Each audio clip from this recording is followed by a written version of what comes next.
parece, comenzamos. El encuentro de hoy tiene el objetivo de poner en diálogo uno de los textos que están en la sección Enseñanza sin presencialidad. Algunos seguramente ya lo han leído, cuya autora es Ángeles Soletic. Y bueno, le damos la bienvenida a Ángeles. Ángeles es profesora de Historia de la Facultad de Filosofía y Letras, de la Cátedra de Historia Moderna. Ha sido directora, primero vicedirectora de CITEP durante unos cuantos años, después los últimos 4 años ha sido directora de CITEP, y yo la acompañaba desde la vicedirección. Formamos un equipo con Paz y Lucía Gladkov, que también están por acá, de muchos años de trabajo en el centro, y realmente, nada, es una alegría enorme poder contar con Ángeles hoy para seguir pensando, para seguir reflexionando sobre lo que implica la virtualidad en la enseñanza y desde qué lugar diseñamos nuestras propuestas en estas aulas virtuales o en estos espacios digitales, y qué propuesta ofrecemos a nuestros estudiantes. Ángeles, bueno, más allá de todo tenemos un vínculo de amistad que fuimos construyendo en el recorrido que compartimos, así que bueno, estamos felices de tenerte aquí, y bueno, nada, empecemos a charlar y a dialogar. Muy bien, bueno, muchas gracias. Gracias Silvia, gracias equipo de CITEP, gracias Katy, gracias por la invitación a participar en este espacio. Realmente, como ustedes saben, cuando se trata de CITEP me siento en casa, y además estoy en casa, así que nunca vino mejor esa metáfora. Bueno, la idea de este espacio es sumar alguna mirada. Cuando Katy me invitó a hacer esta escritura hace ya 2 o 3 semanas aproximadamente, recién estábamos empezando con esta situación donde teníamos que pensar de qué manera dábamos continuidad al trabajo educativo en la universidad, y la idea, lo primero que a mí se me ocurrió en el momento, tenía que ver con los comentarios que estaba recogiendo de los docentes, de los colegas, de muchos de los que me acompañaron durante mucho tiempo en CITEP, también viendo, bueno, de qué manera podíamos empezar a motorizar estas propuestas de enseñanza en el marco de una migración del sistema presencial tradicional a la virtualidad. Entonces, desde ese lugar, traté de pensar estas páginas que hoy quiero compartir, estas ideas que quiero compartir, que no son más que algunas recomendaciones posibles para imaginar por dónde empezar, ¿no? Por dónde empezar cuando se trata de virtualizar la enseñanza a marcha forzada. Así que bueno, espero que les puedan servir estas orientaciones muy generales. Y la idea de este espacio es generar alguna suerte de dinámica. Mi intención es poder compartir de alguna manera los puntos centrales de ese texto que está disponible para ustedes en la web. Supongo que una media hora, 40 minutos quizás, si se extiende el tiempo de la presentación, pero más allá de eso, la idea es poder compartir las inquietudes que ustedes están teniendo y atravesando en este proceso de virtualización. De modo tal que, si ustedes van dejando preguntas en el chat, las chicas, Paz, no la veo a Luz, no sé si anda por ahí, Silvia, estarán seguramente recogiendo algunas de esas inquietudes. Yo no las estoy mirando ahora para concentrarme en esta primera parte de exposición, y la idea es que a medida que las chicas van recogiendo, iremos, si hace falta, intercalando en la presentación y haciendo preguntas, o dejando las preguntas para la segunda parte de la charla, si a ustedes les parece y están de acuerdo. Bueno, no me pueden decir mucho porque están todos con sus excelente, Ángeles. Micrófonos silenciados, así que voy a ir adelante. Lucía, Paz y yo estaremos tomando nota de los comentarios y preguntas que aparezcan en el chat, así después, cuando vos lo vayas solicitando, te vamos. Perfecto. Bueno, muy bien. Muy bien. Entonces, cómo enfrentar, ¿no? este contexto complejo en el que estamos y cómo dar respuestas interesantes y creativas desde la universidad. Antes de contarles un poco el sentido de el documento y estas orientaciones de las que vengo hablando, lo que quería era partir de unos necesarios reconocimientos previos. Esos reconocimientos tienen que ver, en primer lugar, con reconocer, ¿sí?, la excepcionalidad que tiene este momento, ¿no? Un momento en el que necesitamos afrontar la continuidad educativa como una situación de emergencia. Ya lo sabemos, ya lo hemos dicho en muchas oportunidades, pero es importante volver a recordar en qué situación estamos, porque no se trata de pensar que aquí no ha pasado nada y que podemos sostener la propuesta en la virtualidad de un día para otro, generando esta adaptación necesaria a la virtualidad, sino que necesitamos también, como parte de ese trabajo intenso que estamos desarrollando, reconocer que estamos en un escenario de mucha improvisación, ¿no? Donde estamos ensayando, donde podemos equivocarnos, donde podemos rectificar, donde lo más importante es considerar el gran esfuerzo que están haciendo los docentes, y los estudiantes lo saben, tratando de generar esto que nunca como hoy tiene significatividad, que es sostener el encuentro con nuestros estudiantes, sostener el encuentro, sostener los vínculos, que en un contexto de aislamiento social como el que estamos es una necesidad y una condición básica para pensar el proceso de enseñanza y los aprendizajes de los estudiantes. Ese reconocimiento de la excepcionalidad implica también reconocer que en esta adaptación acelerada, en este rediseño acelerado, las propuestas que estamos construyendo muy probablemente no respondan al modelo de lo que nosotros llamamos tradicionalmente la educación a distancia. No porque no sean efectivamente propuestas de educación a distancia, sino porque la educación a distancia como modalidad de enseñanza implica un diseño integral de la propuesta, ¿sí? Implica pensar en un diseño de materiales, implica planificar los modos de intervención de los estudiantes con mucho tiempo. Las propuestas de educación a distancia se desarrollan en tiempos muy largos, de muchos meses, ¿sí? Y entonces cuando se dice, bueno, pasamos a la modalidad a distancia, no se reconoce la especificidad de la modalidad, y es importante saber que en ese contexto de excepcionalidad estamos planificando acciones que tratan precisamente de reconstruir ese proceso de enseñanza a distancia, pero que en muchas situaciones no va a responder a las exigencias de cualquier diseño en la modalidad. Lo que sí tenemos que tener en claro es que en este proceso de adaptación no vamos a recuperar tal cual la modalidad de enseñanza que teníamos hasta ahora. Esto que vamos a hacer a distancia no remeda la presencialidad, es algo distinto, nuevo, que requiere, yo digo, un reaprender a gestionar la clase, reaprender a gestionar la clase. Y por supuesto, parte de estos reconocimientos es saber que ese reaprender a gestionar la clase no nos encuentra a todos en las mismas condiciones, ¿sí?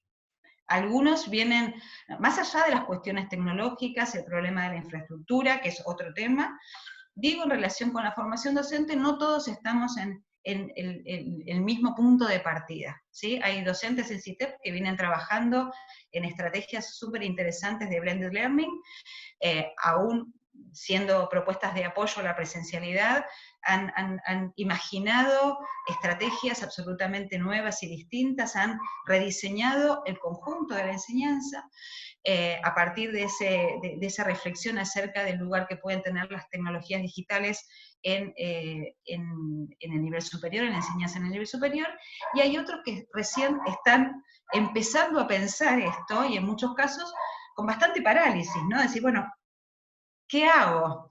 ¿Qué hago? ¿Cómo empiezo? Y quizá frente a estas demandas, este texto que escribí busca responder a esa preocupación que tiene que ver con ¿por dónde empiezo? ¿No? Una pregunta que ya me parece que en otros espacios de CITEP también se ha hecho. Bueno, ¿por dónde? ¿Cómo puedo empezar a organizar este trabajo nuevo en la virtualidad?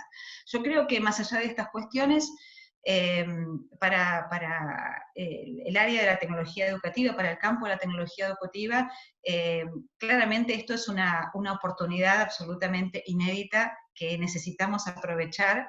Creo que los aprendizajes de los docentes en términos de el uso de las tecnologías en la enseñanza digamos, esos aprendizajes se están multiplicando y seguramente al cabo de este proceso no seremos los mismos.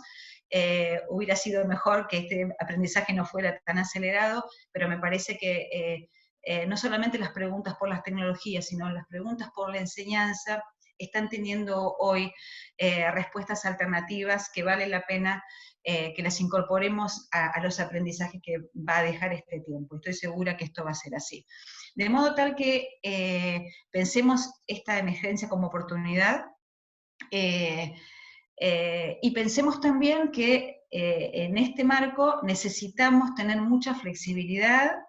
Yo digo en el documento resiliencia, porque probablemente muchas de las decisiones que tomemos no sean las más adecuadas, porque el ensayo del error y la improvisación son parte de este escenario.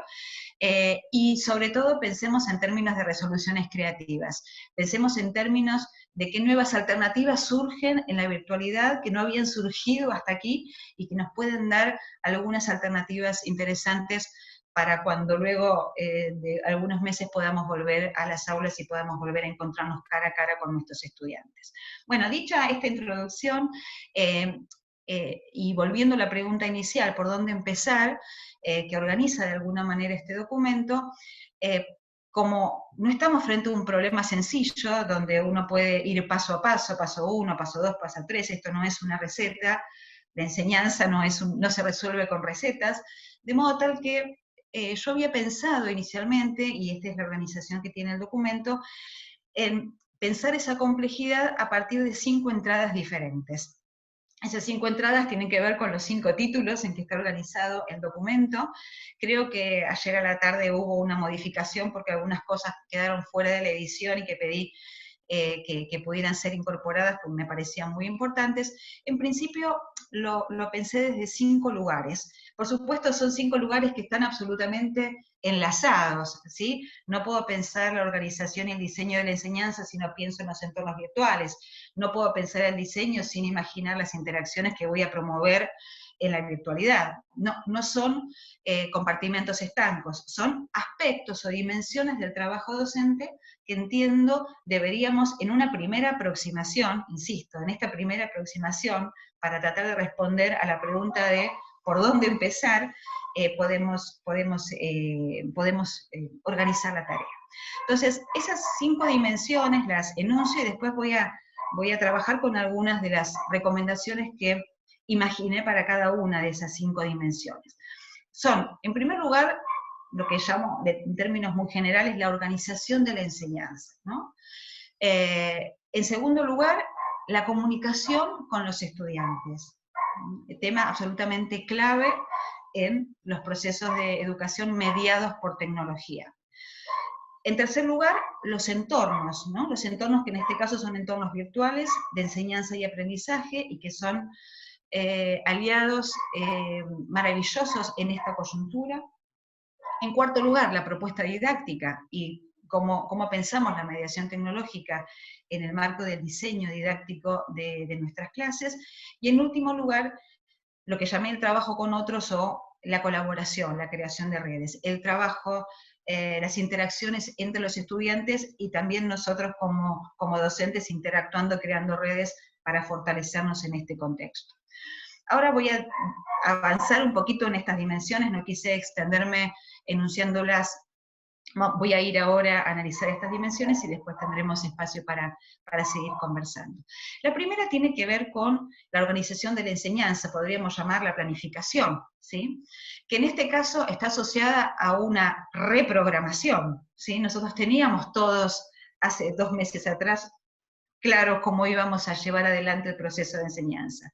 Habíamos pensado unos contenidos, habíamos pensado unos objetivos, habíamos pensado unas actividades, habíamos pensado interacciones, teníamos muy claro cuáles eran esas disposiciones, esas habilidades, esos aprendizajes, esos saberes que íbamos a tratar de favorecer a nuestros estudiantes pensando en las características de cada uno de nuestros campos disciplinares y nuestros temas de enseñanza. Obviamente el contexto cambió y entonces es necesario pensar en una reorganización, en una replanificación de la enseñanza. Precisamente teniendo en cuenta además que esas mediaciones tecnológicas son los modos en que la educación a distancia resuelve los vínculos, la comunicación entre docentes y estudiantes. ¿Sí? Ya el cara a cara no va a ser posible, no va a ser posible durante algunos meses, probablemente más de lo que imaginamos, no lo sabemos, pero entonces tenemos que apelar a esas mediaciones tecnológicas para pensar cómo reconstruir ese vínculo y el encuentro con nuestros estudiantes para enseñar y para aprender. Esa reprogramación exige mucha anticipación, ¿sí? Nosotros en la presencialidad lo que vamos haciendo es ir adaptando la propuesta con un objetivo claro, pero esa propuesta puede ser readaptada y vamos trabajando sobre la marcha. La educación a distancia muchas veces lo que implica es la anticipación de una gran cantidad de cuestiones que por supuesto se recrean en el proceso, pero que en este caso nos obligan a pensar de manera anticipada, por ejemplo, en relación a qué tipo de interacciones vamos a promover y en qué momento, en qué parte del proceso. Yo puse algunos tips como muy, muy básicos para pensar en esto que yo llamo la reprogramación. La primera tiene que ver con cuestiones que son del orden de la didáctica, no son del orden de lo tecnológico, y tiene que ver con cómo revisamos el programa de nuestros cursos.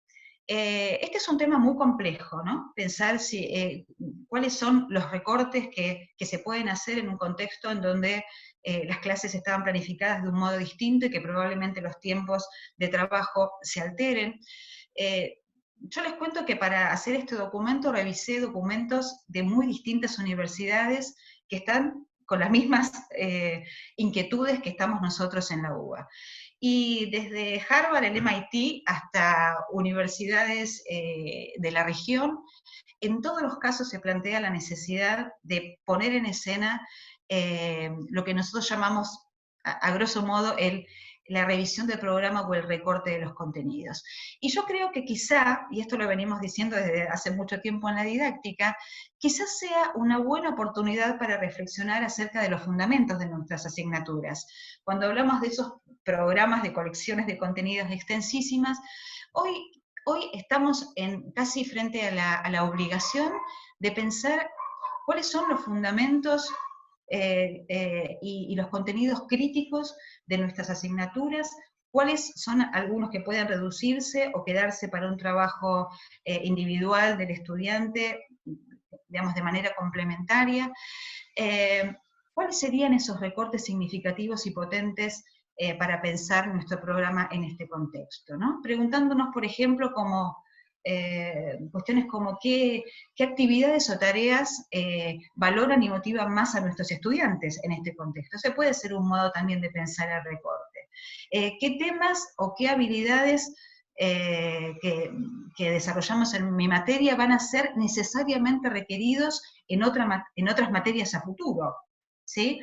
¿Qué tipo de actividades o qué tareas contribuyen a alcanzar los objetivos de la enseñanza en un escenario de aprendizaje a distancia? ¿Qué actividades deberían reemplazar a otras que hacemos en la presencialidad y que ya no podemos hacer? Es decir, estas son preguntas que tenemos que hacer para pensar de alguna manera cuál va a ser este recorrido que les vamos a proponer a nuestros estudiantes.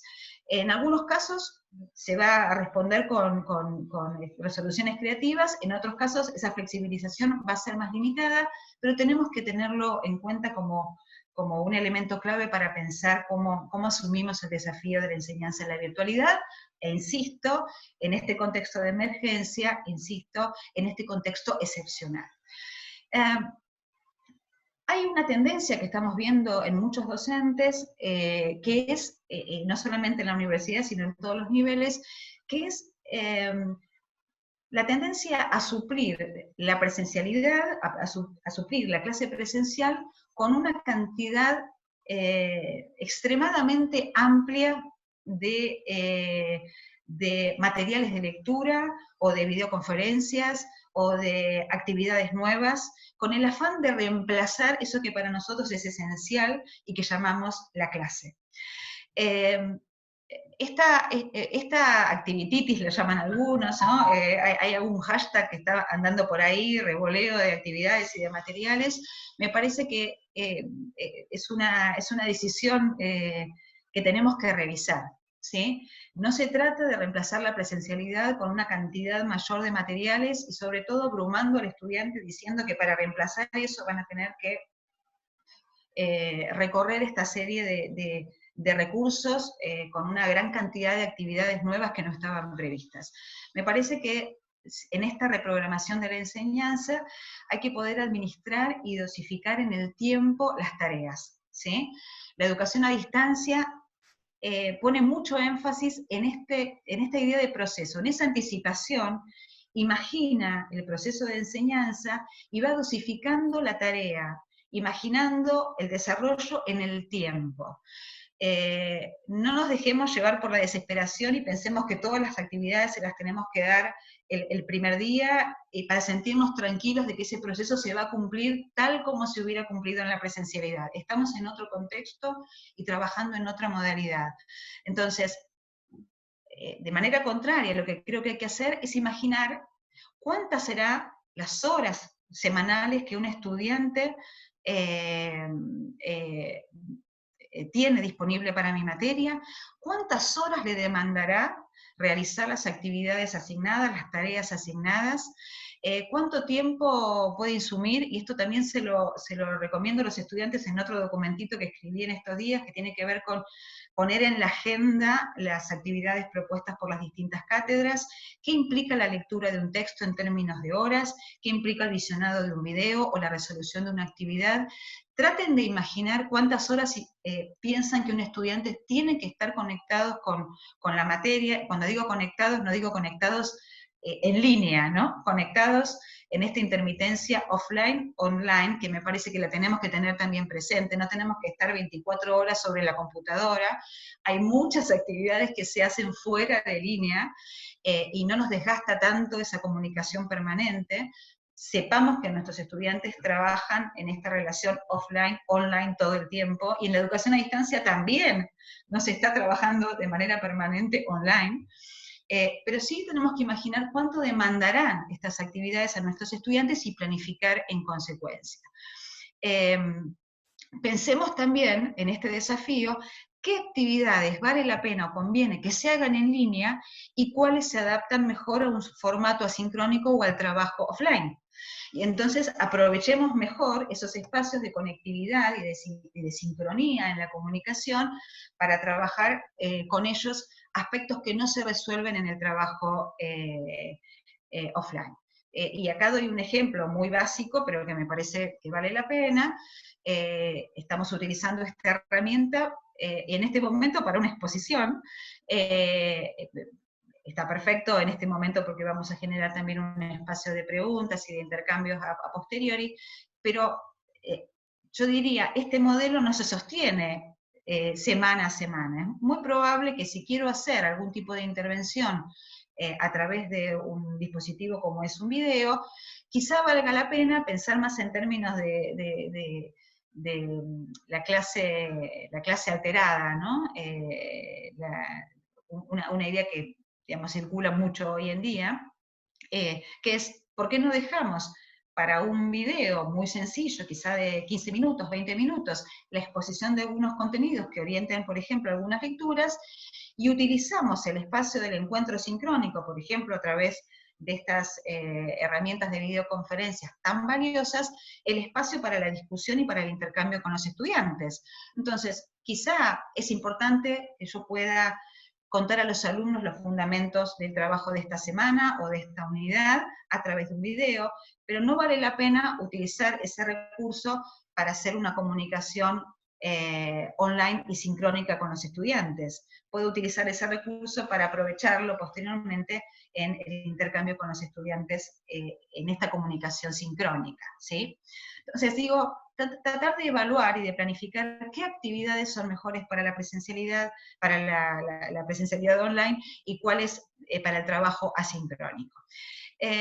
Por supuesto, algunas cuestiones muy básicas. ¿Cómo van a hacer nuestros estudiantes para acceder a los materiales de estudio? Obviamente, esta es una cuestión elemental que tenemos que resolver.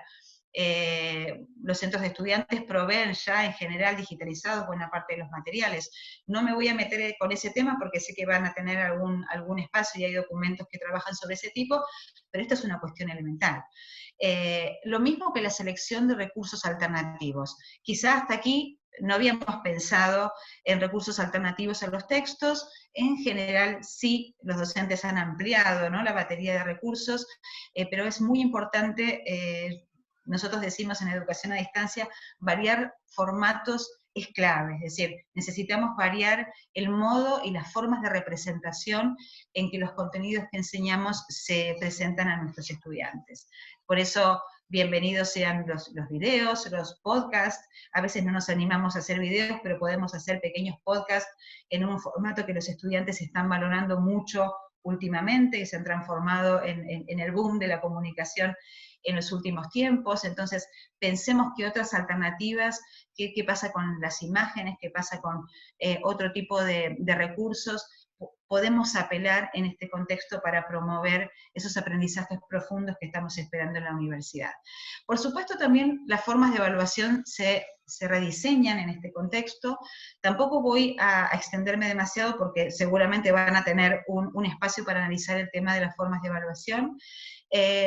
Pero en verdad los formatos presenciales de evaluación han sido resignificados desde hace mucho tiempo en muchas facultades y en muchas cátedras, de modo que podemos pensar alternativas a la evaluación. Aún así, las propuestas más clásicas de los exámenes con preguntas de respuesta cerrada también se pueden habilitar en formatos virtuales. Hoy tenemos una gran cantidad de herramientas, cualquier plataforma tiene algunas alternativas para pensar estas formas de evaluación más de respuesta cerrada, de respuesta única, pero pensemos también en que la evaluación también se resignifica. Quizá se puede apelar más a algún tipo de formato más parecido a los ensayos, o a parciales domiciliarios, o a pequeñas actividades que den cuenta de ese proceso, más como microactividades de evaluación, más de evaluación en proceso. Hay muchas alternativas, sé que las van a explorar por otro lado, pero no tenemos que fijarnos a los modelos de evaluación y mucho menos pensar que la evaluación tiene que responder a los parámetros de ese programa presencial que pensamos hace un tiempo atrás. Tenemos que pensar en cómo se flexibilizan los formatos de evaluación para que cada estudiante pueda dar cuenta de todo lo que ha aprendido en este proceso, ¿no? Me parece que es importante considerar esta cuestión. Y yo decía también en ese documento, para cerrar esta primera parte, y ya me estoy extendiendo demasiado, identificar esas nuevas oportunidades, ¿no? Me parece que hoy tenemos chance, recién hablábamos de las videoconferencias. ¿Cuánto de lo que está sucediendo en estos espacios nos está resultando de profundo aprendizaje? A veces creemos que con una clase de 2 horas o de 4 horas, donde no tomamos contacto con los estudiantes de manera directa, porque son clases multitudinarias, en este contexto de masividad que caracteriza la enseñanza en nuestra universidad, creemos que ya se cumplen los objetivos, considerando exclusivamente que la transmisión de contenidos se hizo efectiva. La posibilidad de estas herramientas nos permite realmente tomar, sobre todo en grupos pequeños, es decir, quizá no es la mejor resolución para las cátedras completas, pero sí para los espacios más pequeños, donde en los trabajos prácticos o en los grupos más pequeños que se crean dentro de las cátedras, se puede trabajar con mucha más eficiencia la comunicación con cada uno de los estudiantes. Entonces me parece que hay oportunidades nuevas que se abren en este contexto, registrémoslas y aprovechémoslas para el futuro, para lo que viene, como aprendizajes y lecciones aprendidas de esta etapa. La segunda cuestión, y en la que quiero focalizar, tiene que ver, ahora sí, con la comunicación con los estudiantes. Nosotros decimos que en la educación a distancia, dar cuenta de que estamos detrás de la pantalla es un elemento clave para sostener la comunicación con los estudiantes. Si yo en una clase me paro en una esquina y los alumnos intervienen, trabajan en grupos, y yo asumo una actitud digamos, de distanciamiento de lo que está sucediendo en la clase, el estudiante sabe que hay una estrategia deliberada, por mi parte, de correrme de ese trabajo que están haciendo ellos en ese momento. En la virtualidad no hay modo, en la virtualidad tengo que demostrar que estoy atrás, ¿sí? Porque el vínculo se construye en esa mediación tecnológica. Entonces, tenemos que trabajar para que ese vínculo se construya en el marco de esa comunicación mediada por la tecnología. Y tenemos muchas herramientas para esa comunicación. Hay herramientas sincrónicas y asincrónicas. Esta es una herramienta de trabajo sincrónica, nos permite comunicarnos y borrar las barreras de tiempo y espacio. Hay otras herramientas asincrónicas que nos permiten trabajar de manera diferida, dejo un mensaje, el estudiante después lo recoge, un foro es una herramienta de este tipo, un chat es una herramienta obviamente sincrónica. Tenemos que pensar para qué vamos a utilizar cada una de estas herramientas y pensarle el mejor uso para cada una de ellas. Pero en términos de la comunicación, yo señalaba en ese documento lo mismo que hacemos nosotros en nuestros cursos a distancia, llamé hoja de ruta a ese espacio de orientación permanente que tenemos que ofrecer a nuestros estudiantes. Los alumnos no están esperando la clase siguiente para ver qué se perdieron o comentar con un compañero probablemente qué es lo que pasó en la clase que me perdí. En educación a distancia necesitamos muchas veces redundar en términos de las orientaciones generales que damos para que nuestros estudiantes caminen, digamos, sobre un terreno más seguro, ¿no? Esa hoja de ruta, esas orientaciones suelen ser semanales. Esto ustedes lo podrán ir organizando en relación con la particularidad de cada cátedra, pero es importante que nosotros semanas, y probablemente un día determinado, puede ser el lunes a la mañana, puede ser el miércoles, no importa, estas cuestiones se conversan, se comunican, por eso insisto en el tema de la comunicación como una clave en educación a distancia, se comunican a los estudiantes y si hace falta se repiten las veces que sean necesarias. Esa comunicación semanal, que en general si trabajamos en una plataforma del tipo Moodle, se hace a través de las novedades, y además queda de alguna manera visible también en el foro, me van dando una indicación de hacia dónde va, cómo se orienta esta cursada. ¿Cuáles son las actividades que se van a hacer? ¿Cuáles son las lecturas? ¿Qué actividades son individuales? ¿Qué actividades son colectivas? ¿Cuáles son los medios que arbitramos para que esas actividades puedan tener lugar? La cuestión de las consignas, ¿no? Nosotros en la presencialidad a veces somos muy informales en las consignas, y eso a veces nos genera problemas con los estudiantes, ¿no? Sabemos, porque sabemos cuando los estudiantes dicen no tengo clara cuál es la consigna, vos qué entendiste, yo qué, porque hay mucho de la oralidad que en la clase presencial es posible y es valiosa. Bueno, en educación a distancia las consignas tienen que ser muy claras. Tenemos que dar claridad en relación a los tiempos que se asignan a una actividad, cuándo esa actividad se va a terminar. Si la actividad tiene que ver con un foro, tenemos que decir cuándo ese foro va a abrir, cuándo ese foro va a cerrar. Si nosotros no vamos a estar de manera permanente, porque nuestros tiempos de trabajo son limitados, les vamos a decir que nosotros nos vamos a poder conectar en determinados horarios, les vamos a pedir paciencia si alguna pregunta no se responde de manera inmediata. Si la idea es que los estudiantes generen intervenciones que después sean retomadas colectivamente en una intervención del profesor. Es bueno que los aclaremos para que los estudiantes no estén esperando un feedback individual a mi intervención individual.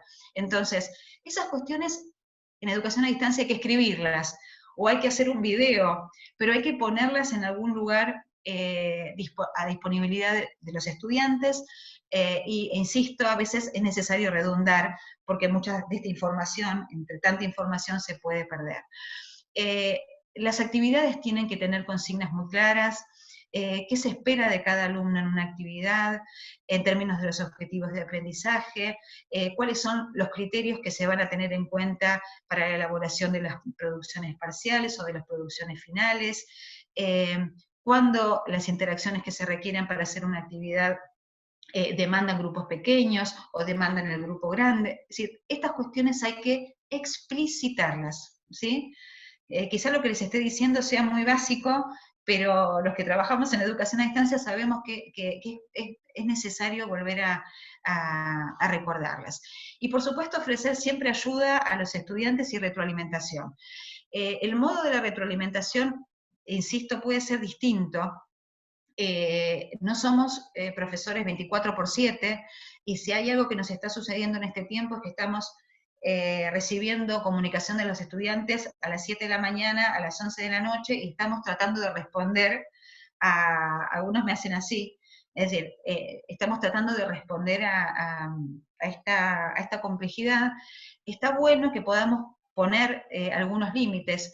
Vamos a trabajar en este foro, vamos a poder revisar, en 2 días les vamos a dar una respuesta a las intervenciones de este foro, en este horario estamos disponibles para hacer consultas individuales, espérennos si no estamos, o me estás enviando un trabajo a las 10 de la noche, no lo voy a poder responder a las 11 de la noche, mañana te lo voy a poder responder, es decir, pongamos también claridad, pero no dejemos de dar retroalimentación. Insisto, en esta comunicación mediada, la pantalla nos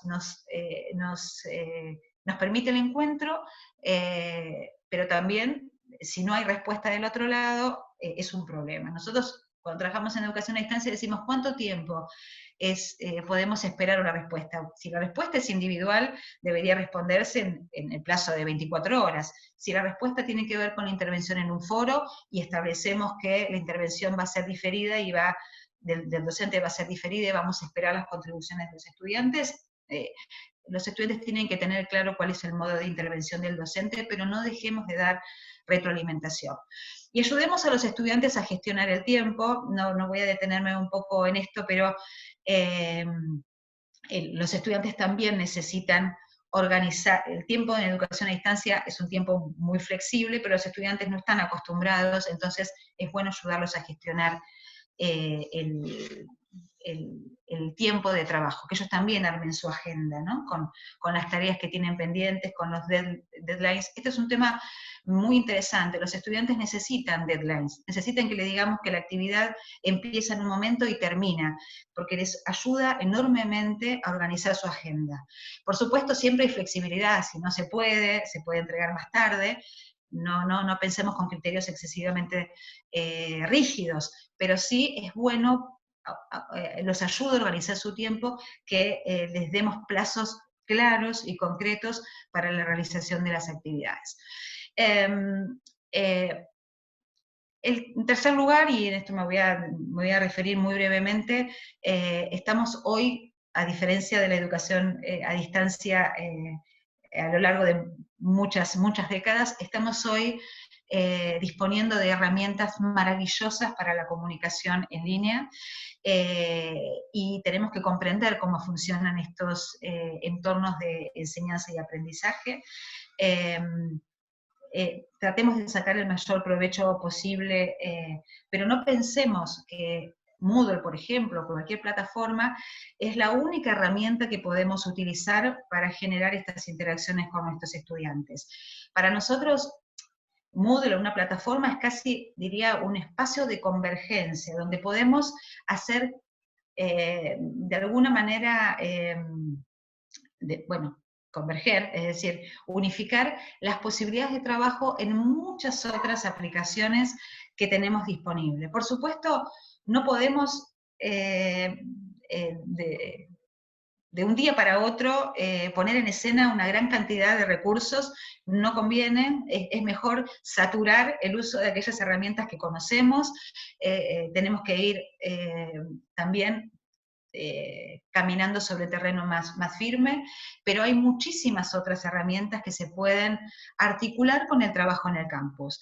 El campus lo que nos permite es administrar a los estudiantes, sus inscripciones, hacer un seguimiento de la actividad del estudiante, nos permite incorporar todos los materiales o administrar los materiales de estudio digitales, nos permite generar actividades, nos permite asignar tareas y recibir tareas, nos permite evaluar, nos permite dar feedback individual o colectivo, nos permite realizar actividades grupales como por ejemplo las de los foros. Todo eso lo permite la plataforma, pero también la idea es que podamos abrirnos a otros recursos o a otras aplicaciones que están fuera de la plataforma y que pueden converger, que pueden estar de alguna manera referenciadas en ese entorno.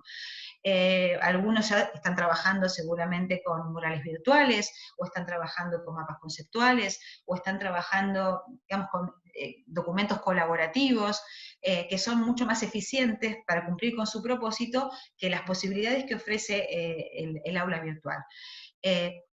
Bueno, ese documento colaborativo que lo estamos desarrollando en Google Docs está de alguna manera referenciado en la plataforma. Se crea en otro espacio, pero se referencia en la plataforma. Y si creo distintos grupos de trabajo para que en grupos pequeños se produzcan documentos colaborativos, los tengo disponibles dentro de la plataforma. El alumno sabe que todo lo que se haga por fuera de la plataforma está de alguna manera contenido en ese espacio de convergencia que es la plataforma. Y por supuesto, estas otras herramientas que no están en la plataforma, pero que rápidamente las fuimos incorporando, ¿no? Podemos armar espacios bien interesantes con nuestros estudiantes, tratando, insisto, en no emular la presencialidad. Si utilizando todos estos recursos hacemos lo mismo que en la presencialidad, en términos de una clase sostenida sobre el modelo más convencional de la secuencia lineal y progresiva, o si apostamos a que el conocimiento, la construcción de conocimiento solo se sostiene sobre la base de la transmisión de información, me parece que estamos desaprovechando una oportunidad, volviendo a lo del principio. Aprovechemos estas oportunidades para hacer algo distinto. Hagamos algo distinto. Pensemos que el espacio de estos encuentros online nos tiene que permitir generar interacciones potentes con los estudiantes. Y también ayudémoslos a ellos a que puedan entender cómo funcionan estas plataformas. Cuando hacemos una actividad, le tenemos que decir muy claramente qué se espera de esa actividad.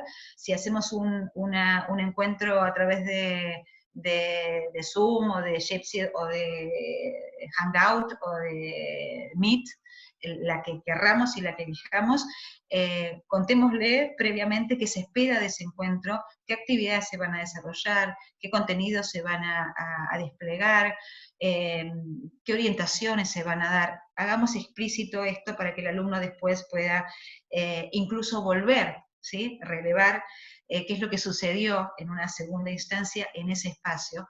Y en este sentido creo que es algo muy importante que tenemos que tener en cuenta. Parece una tontería, pero y muchos docentes tienen ciertas dudas, ¿no?, acerca de esto. Yo lo recomiendo. Es importante que podamos grabar las clases, ¿sí?, estas que suceden en la virtualidad. Grabemos estos encuentros porque hay muchos estudiantes que no se están pudiendo conectar.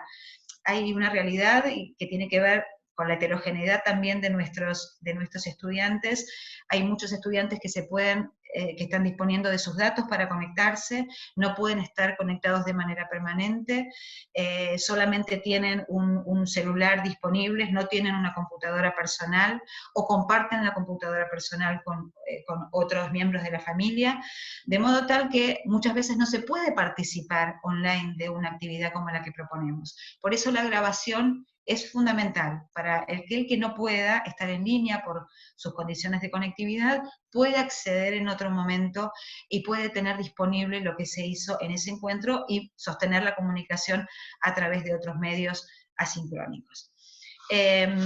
Las dos cuestiones de cierre son, yo creo, las más importantes, pero que nos está llevando más tiempo. Perdón, Silvia, vos decime, y si querés vamos cortando, pero hago dos referencias muy importantes Está perfecto. Está perfecto, Ángel. Punto. Terminá y después abrimos a preguntas. Bien. Que tiene que ver con el diseño didáctico de las clases, ¿no? Hasta acá parecen una serie de orientaciones importantes y necesarias en la virtualidad, pero lo importante es qué es lo que vamos a hacer con la tecnología en nuestras clases, cómo vamos a promover esos aprendizajes profundos, ¿no? Y esto tiene que ver con la toma de decisiones didácticas, más allá de la plataforma que elijamos para comunicarnos. ¿Qué es lo que queremos que nuestros estudiantes aprendan en estas interacciones? ¿No? Que decíamos antes, qué habilidades, qué disposiciones, qué tipo de interacciones vamos a favorecer. ¿Cómo hacemos para poner al estudiante en el centro de la propuesta didáctica y no el docente y su saber en el centro de la propuesta? La educación a distancia también se ha pensado desde modelos y desde enfoques pedagógicos completamente distintos, que no es este el momento para analizar. Pero sí nos interesa que ustedes sostengan esta preocupación por pensar qué tipo de actividades vamos a ofrecer a nuestros estudiantes, qué van a hacer nuestros estudiantes en nuestras clases. Nuestras actividades o las actividades que proponemos ayudan a la construcción de conocimiento sustantivo, nos permiten analizar evidencias importantes para la construcción de conocimiento, ponen al estudiante en contacto con el oficio, ¿sí? Con la profesión, permiten resolver problemas sustantivos, permiten analizar casos que hagan posible transferir un saber teórico a un contexto nuevo y por lo tanto generar aprendizajes sustantivos. Bueno, estas son las preguntas que nos hacemos desde el punto de vista didáctico y que me parece que tienen mucho que ver con la posibilidad de uso y la potencialidad de uso de todas estas herramientas que tenemos entre manos. Si pensamos que lo único importante es tener un campus para compartir la bibliografía y dar actividades para que nuestros estudiantes resuelvan y que después nos las devuelvan y nosotros las evaluamos con una retroalimentación muy acotada, entonces no estaremos cumpliendo con el desafío de pensar la potencialidad que tienen estas herramientas para el trabajo, ¿no? Para el trabajo educativo. De modo tal que me parece que quizá ahora, en estas primeras semanas, estamos muy preocupados por poner en marcha, ¿no? Por pensar por dónde empiezo. Pero no nos olvidemos que lo más trascendente en este punto es pensar qué tipo de aprendizajes estamos promoviendo a partir de las actividades que les proponemos a nuestros estudiantes. Y complementariamente con esto, el último punto del documento tiene que ver con pensar en qué interacciones proponemos, qué interacciones, de qué manera nuestros estudiantes van a interactuar con nosotros en esos espacios virtuales, sincrónicos o asincrónicos, pero también cuáles van a ser las interacciones que se van a generar entre ellos. Y ahí me parece que tenemos un campo enorme para explorar, enorme para explorar. Cuando escribí el documento para los estudiantes, y lo comentaba aquí con un estudiante de la universidad, en casa, ¿sí? Con mi hija, le decía, ¿te parece interesante que los estudiantes organicen pequeños grupos de estudio que se conecten no solamente a partir de las redes, que son el lugar en donde habitualmente los estudiantes generan como una clase paralela, ¿no? Es decir, en Facebook, o básicamente Facebook, o Instagram, en fin, son algunas aplicaciones que se usan para generar esa negociación paralela de significados que establecen nuestros estudiantes más allá de la presencialidad. Es importante, y ella me decía, está bueno que los docentes instalen la idea de que se pueden crear pequeños grupos de trabajo o propongan actividades para poder sostener vínculos entre los estudiantes cuando esas demandas no surgen del propio estudiantado, ¿no? Entonces, está bueno proponer actividades que se hagan en grupos y que se organicen grupos que no estén bajo el control del docente, que pueda haber actividades donde los estudiantes pueden interactuar entre ellos, puedan utilizar estas herramientas maravillosas como la que estamos usando ahora para hacer encuentros donde resolver problemas, donde generar acuerdos para la escritura. Es decir, pensemos también que ahí se nos abre una oportunidad enorme para pensar nuevas y distintas interacciones entre los estudiantes, ¿no? Y por supuesto, como decíamos antes, y volviendo, estas nuevas herramientas que se abren a la exploración, muchas de ellas habilitan el trabajo colaborativo, ¿no? Los murales virtuales habilitan el trabajo colaborativo, los mapas interactivos, las plataformas de geolocalización, los juegos, bueno, ni que hablar la producción de recursos gráficos, la construcción de infografías. Tenemos una gran cantidad de herramientas que permiten, que habilitan la colaboración. ¿Por qué no pensar que nuestros estudiantes también, como nosotros, pueden experimentar formas alternativas de aprendizaje motivados por este contexto o esta coyuntura inesperada? Bueno, con esto cierro, había puesto algunas cuestiones para finalizar, también de nuevo como recomendaciones que las recupero aquí, no tratemos de hacer, a ver, en estas pequeñas pastillas de una gran cantidad de información, tengo que pedirles ahora que tomen distancia, ¿no? Que tomen distancia, que no traten de hacer todos estos cambios todos juntos, que nos tomemos tiempo, que si teníamos una red social antes y eso funcionaba, aunque ahora estemos incorporando el campus, no abandonemos aquellas cosas que funcionaban en el trabajo de estas estrategias de blended learning que veníamos desarrollando hasta aquí cuando teníamos un aula virtual.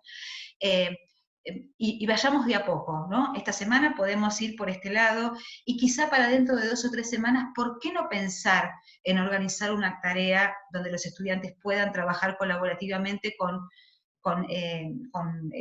nuevas herramientas? También distribuyámonos el trabajo dentro de la cátedra, ¿no? Si se trata de armar pastillas conceptuales, por ejemplo, pequeños videos con desarrollos de contenido, podemos pensar la cátedra como no el aula o mi comisión, que esto sucede muchas veces. Por supuesto, muchas cátedras vienen trabajando colaborativamente desde hace mucho tiempo, pero pensemos en socializar recursos para evitar la sobrecarga, esto es importante, incluso para evitar contradicciones entre la información que recibe un estudiante en una comisión y los que reciben en otra comisión. Entonces, vayamos despacio, no tratemos de resolver todos los problemas de una vez, aceptemos, tengamos un nivel de resiliencia importante, a veces nos equivocamos y podemos rectificar y podemos darnos cuenta que algo nuevo, interesante puede venir. Consideremos siempre a estos estudiantes que no están conectados, ¿sí? Y tengamos la escucha bien abierta a estas demandas específicas de los estudiantes cuando se comunican y nos dicen que no pueden. Por lo que estamos viendo, son los menos. En las encuestas que se están haciendo a estudiantes para ver condiciones tecnológicas, en general la gran mayoría está respondiendo que está en condiciones de sostener la comunicación online, con estas intermitencias, por supuesto.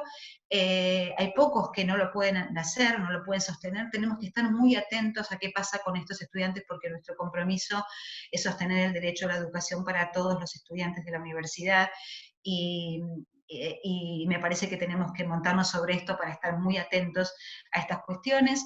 Y por último, así como vale la recomendación para nuestros estudiantes, que no aprendemos solos, aprendemos siempre con otros, el aprendizaje es con otros, también nosotros como colectivo docente tenemos que admitir esta premisa, también necesitamos atravesar este momento aprendiendo con otros y en red.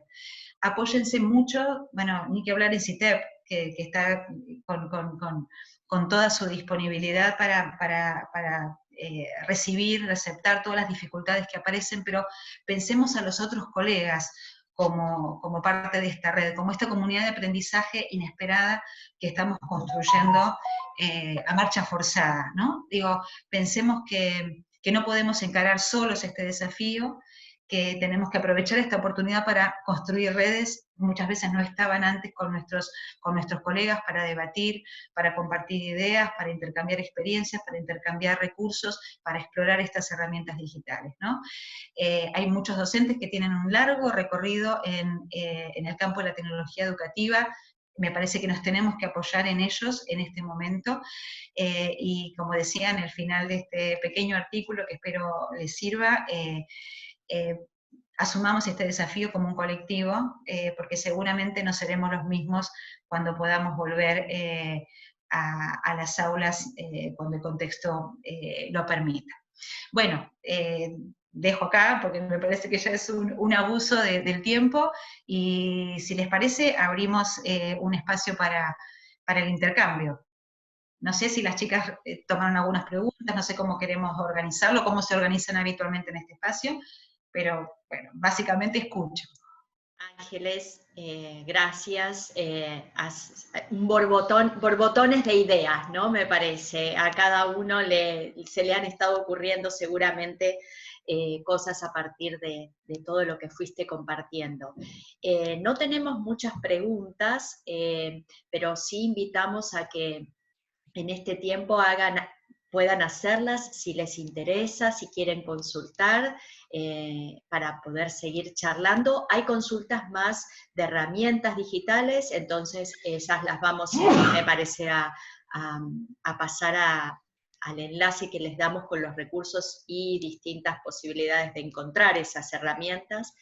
Hay una consulta sobre el consumo de datos. Se liberó para algunas empresas el consumo de datos de UAR, de los dominios UAR, y aquí hay algunos interrogantes en relación a que si ponemos un video de YouTube dentro de una aula virtual de dominio UAR, ese video de YouTube no está en un dominio UAR, está en YouTube, entonces ese acceso a ese video, por más que esté dentro del campus, consume datos para nuestros estudiantes.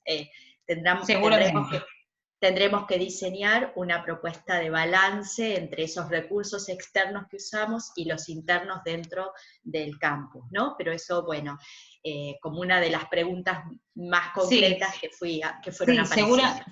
Seguramente, a ver, tenemos un fuerte compromiso con la educación y también con evitar que las brechas crezcan en esta coyuntura. Todos los documentos que se están produciendo en este tiempo están poniendo el acento en esta cuestión, ¿no? Cómo garantizar el derecho a la educación y al acceso a los mismos recursos para todos, y no pensar que en esta coyuntura, esta disponibilidad tecnológica lo que puede hacer es aumentar la distancia y empeorar las condiciones del aprendizaje para los estudiantes que viven en contextos de mayor vulnerabilidad. Entonces, esta es una cuestión en la que tenemos que poner especial énfasis en la universidad pública. También es cierto que los estudiantes, en general, por supuesto no tengo un relevamiento de la UBA, porque esto se está haciendo por cátedras, y no todas las cátedras lo están haciendo, pero en general se está haciendo un relevamiento de las condiciones tecnológicas de los estudiantes. En términos generales, los estudiantes están conectados en un 95% a través de sus celulares. Entonces, también consumen otro tipo de videos y otro tipo de recursos, porque tienen que ver también con esta ecología comunicativa contemporánea, ¿no? Que, digamos, hoy no hablamos de tendencias, hoy estamos trabajando más sobre cuestiones como muy elementales de la puesta en escena de estas propuestas virtuales, pero también los estudiantes tienen alguna disponibilidad en general, por ejemplo, para acceder a un video.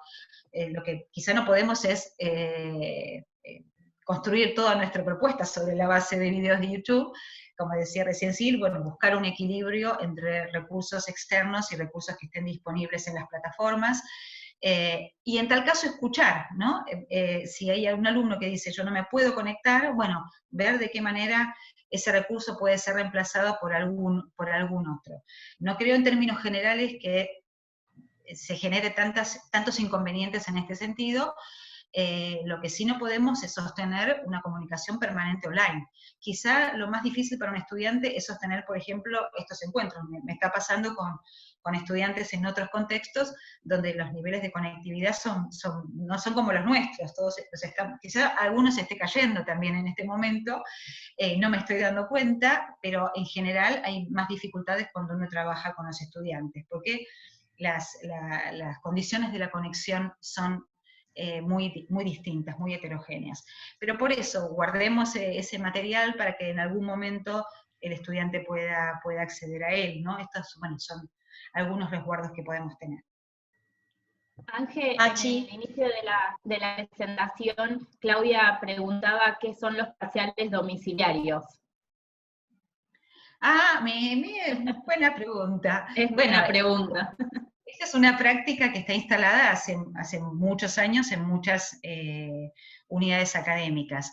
En general, el parcial domiciliario es una instancia de evaluación parcial, obviamente, que implica el desarrollo de una consigna amplia a la manera de un ensayo o la resolución de un caso o una serie de preguntas, en general más complejas que las que se resolverían en un examen presencial, ¿no? Donde me parece muchas veces se pone más en escena la capacidad de memorizar información que la posibilidad de elaborar, de construir textos originales. Entonces el parcial domiciliario es una modalidad que permite a los estudiantes trabajar en un tiempo mucho más largo. Un parcial domiciliario puede administrarse a lo largo de una semana, se entregan un día las consignas y una semana después se hace una devolución de ese escrito, se establecen algunas condiciones y pautas.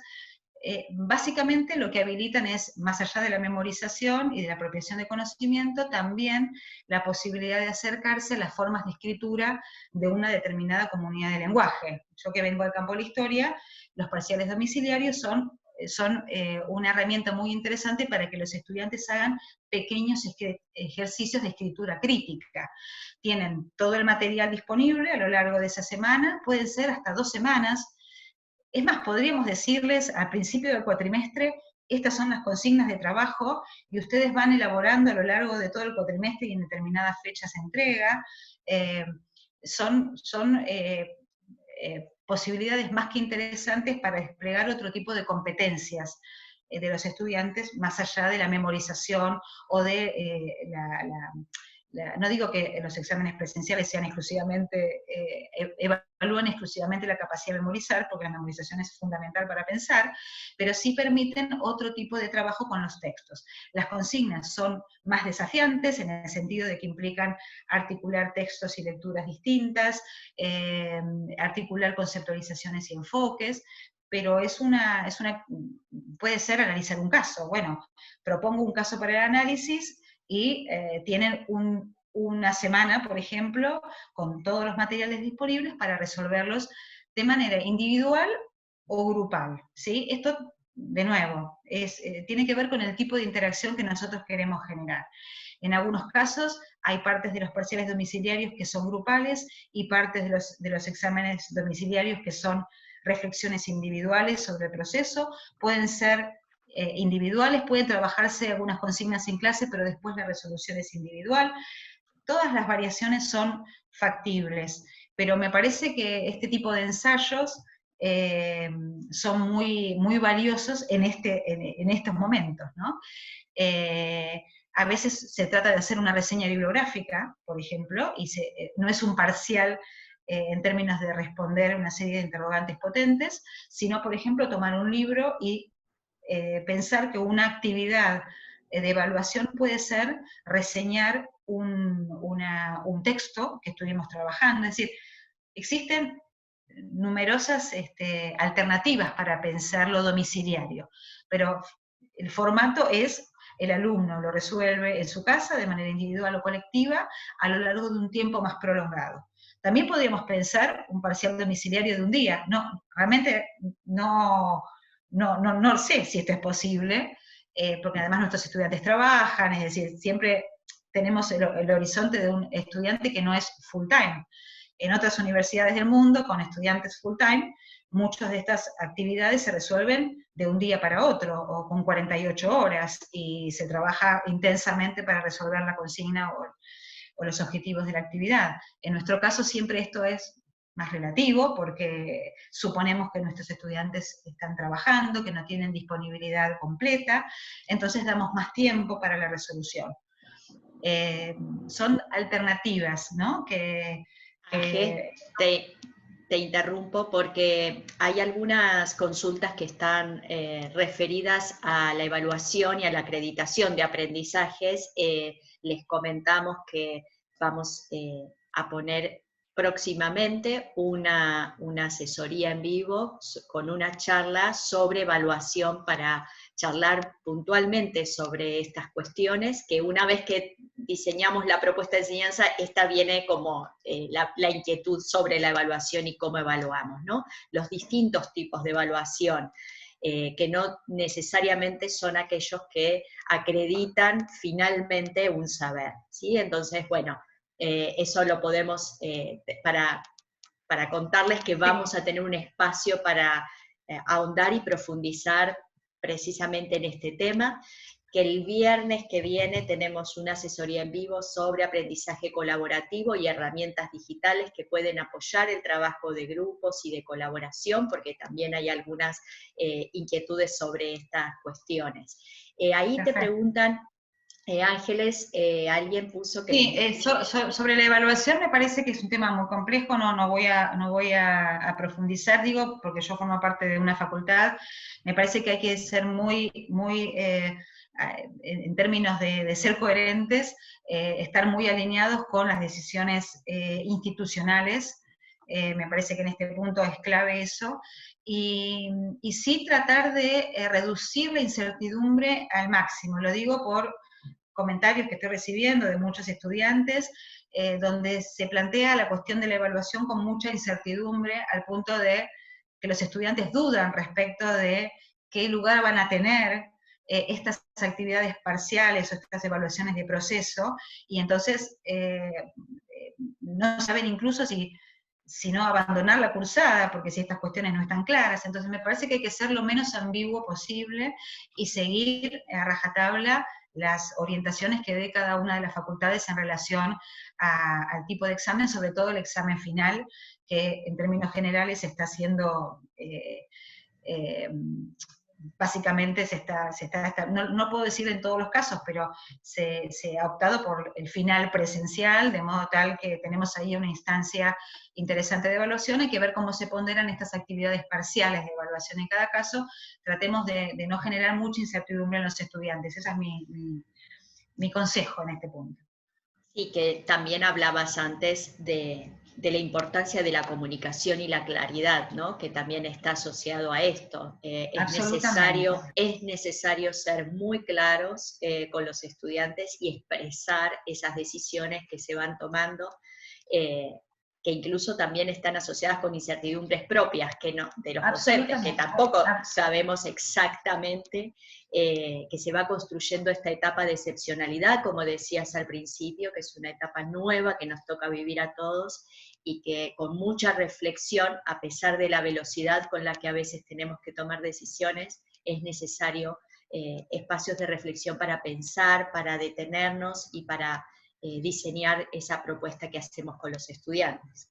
Hay alguien que te pregunta sobre el concepto de activities que mencionaste en algún momento. Sí, eso, porque hay una tendencia ¿no? a demandar al estudiante una gran cantidad de actividades. Eso es el producto de la ansiedad que vamos teniendo, y pensamos que de esa manera cubrimos aquello que no se aborda en la presencialidad. Y entonces los hay una sobrecarga enorme de los estudiantes, porque no, en educación a distancia nosotros cuando planificamos, por eso las planificaciones requieren mucho tiempo, y no es ese el contexto, por supuesto, pero pensemos qué actividades podemos dejar para más adelante. Podemos ir planificando, tenemos 15 semanas de trabajo, no sabemos cuánto de presencialidad vamos a tener. Esto realmente es una inquietud enorme, ¿no? Es decir, no sabemos en qué momento vamos a poder encontrarnos con nuestros estudiantes, tenemos una fecha posible y sabemos, estamos recibiendo todo el tiempo información muy muy difícil de procesar en algunos casos. Alguna información que decía las clases no volverán a la normalidad hasta dentro de 2 años, hasta el 2022. Es decir, bueno, ¿cómo va a ser este año con ese nivel de concentración de estudiantes? Yo no, a ver, lo digo desde una perspectiva de ciudadano, no tengo información, pero esto es lo que estamos viendo, lo que estamos leyendo. Entonces, esa presencialidad va a ser compleja en el tiempo que tengamos, que podamos recuperar ese encuentro cara a cara con nuestros estudiantes, de modo que tenemos que planificar en un contexto en un, no sé, un 70% por lo menos de nuestra actividad. Bueno, pensemos cómo secuenciamos los recursos, qué tipo de actividades proponemos para esta semana, insisto con lo que decía antes, cuánto tiempo le va a demandar a los estudiantes realizar esta tarea. En educación a distancia pensamos mucho eso. En la presencialidad hay un tiempo que está fuera de la clase sobre el cual no solemos reflexionar. ¿Cuánto le lleva a nuestros estudiantes leer determinada cantidad de textos de la bibliografía o hacer determinado tipo de actividades? Bueno, es momento de pensarlo. Y en esa medida también ir planificando e ir dosificando la actividad, ¿no? No enviar 10 actividades y pedirlas que las respondan, porque además hay otros tantos que están haciendo lo mismo por su lado. Los estudiantes no cursan nuestra materia solamente, cursan otras materias, y entonces, además, muchos no conocen el campus, tienen que adaptarse. Bueno, vayamos planificando también los tiempos de la adaptación a la plataforma, de encontrar esos espacios de encuentro. Muchas cátedras se están resolviendo hace ya tiempo, digamos, cuando se suspendieron las clases presenciales, pequeñas o pequeños grupos de trabajo dentro de una cátedra grande, con, además del campus, una actividad presencial de este tipo, 1 hora de trabajo en pequeños grupos a través de videollamada, y organizan la actividad a partir de ese encuentro presencial, virtual, ¿sí? Y entonces eso les permite dar continuidad a la tarea y saben que una vez a la semana van a tener ese espacio. En ese caso se trata de emular el intercambio que sucede en los prácticos, y es bienvenido por los estudiantes, les permitió organizar muy bien la actividad en facultades más pequeñas. Insisto, cuando trabajamos con cátedras muy masivas, esto necesita de alguna manera pensar en la organización de espacios más pequeños, de trabajos prácticos, en fin. Pero esa pequeña actividad fue absolutamente ordenadora del trabajo de todo el cuatrimestre, además del trabajo que se hace en... Bueno, Ángel, tenemos el texto disponible en la página web, en la sección Enseñanza sin presencialidad, y además contarles que también Ángeles escribió un breve texto para orientar a los estudiantes, porque más allá de lo que implica ser docentes y generar una propuesta a distancia en la virtualidad, también implica una adaptación y repensar cuál es el rol por parte del estudiante. Y entonces en ese texto puede ser útil para que ustedes lo lean o lo compartan con sus propios estudiantes, para ser también conscientes de qué es lo que ocurre en el pasaje de la presencialidad a la virtualidad en el rol de ser estudiante. Tenemos que ir cortando.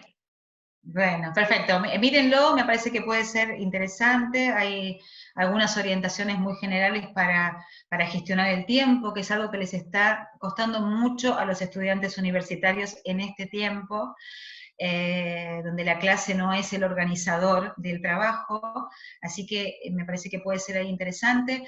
También esto de lo que hablábamos antes, de aprender con otros, cómo generar espacios de intercambios más allá de la supervisión del docente, espacios de intercambio que generen encuentros entre los estudiantes, y también cómo generar algunas estrategias básicas para aprender en la virtualidad. Un poco esos son los 3 ejes de ese pequeño documento, que es mucho más breve que este, y que me parece puede servir a los estudiantes, sobre todo si los docentes ponen en escena esas recomendaciones para los estudiantes. No sé si para que los estudiantes los lean solos, sino para ayudarlos a ellos a transformarse en estudiantes en la virtualidad, ¿no? Con todo lo que implica de flexibilidad, pero también de todo lo que implica de responsabilidad y de capacidad de trabajo autónomo, ¿no? Que son características que tienen los estudiantes de la educación a distancia. Bueno, cerramos aquí. Cerramos, gracias Ángeles, seguimos pensando, seguimos leyendo, gracias por tu tiempo, por seguir compartiendo, y bueno, nos seguimos encontrando en los distintos espacios, los esperamos en las redes, en las asesorías, en los nanocontenidos, en las aulas modelo, en todos los materiales que estamos poniendo a disposición. Hay un espacio nuevo de foro en el que pueden plantear inquietudes, estamos queriendo ampliar también los espacios para que ustedes sientan el lugar que mejor se adapta a lo que están necesitando en esta situación. Muchas gracias nuevamente, Ángeles, gracias a todos y a todas los que participan, muchas caras que ya, nada, somos compañeros de curso con muchas personas, nos sentimos felices de ver caras que ya nos conocemos, y bueno, nos volvemos a ver el viernes, ¿sí? Con la colaboración y las herramientas que pueden favorecer el aprendizaje colaborativo y en grupos. Un saludo muy especial para todos, nos vamos despidiendo. Gracias, los abrazo. Gracias, gracias.